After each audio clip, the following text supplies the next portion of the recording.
I'd now like to show you how to use the Relief Clipart library and then use some 3D machining to actually produce this part. So I'm going to select Relief Clipart library. I'm already in my signs library, so I'm just going to use this Celtic sign here. As you can see, I'll just zoom out. This is quite large, so I'm just going to press Shift and Alt and then just scale it down. This will keep it in perspective. Just scale it down to there and then just press F9 to center it and then click Add and Paste. I can now close this dialog box and also close my Relief Clipart library. If I now go onto my 3D view, there you can see I have my sign in place. So I'm going to select Toolpaths and I'm going to select here under 3D Toolpaths, Create Machine Relief Toolpath. And this opens up a new dialog box which I'm going to tab onto the right hand side. And the area to machine, instead of the whole relief, because I don't want it to machine all of this flat face as I want to cut this part out afterwards, I'm going to click Selected Vectors and I'm going to toggle my vector visibility on. Here you can see I have the vector for the outside shape and I'm going to just select that. I want it to machine inside the vector. The finishing options, I'm going to use a 1.5mm ball nose cutter, and the roughing options, I'm just going to blast away most of the material using a 16mm end mill and then just click Calculate Now.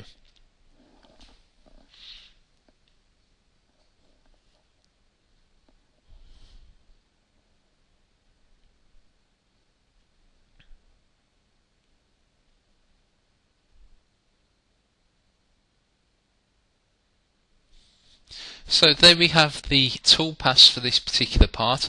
I could also use different strategies. The raster that we're using here is based on the Power Mill toolpaths. Here we have Raster Classic, which is the Artcam old raster toolpath strategy, and we have Raster X and Y. What this does, it creates a toolpath going one direction and then 90 degrees to that. So I'll just close this dialog box down here and I'm just going to simulate this toolpath just so you can see what it looks like. There it's doing the roughing toolpath and now it's creating the finishing toolpath.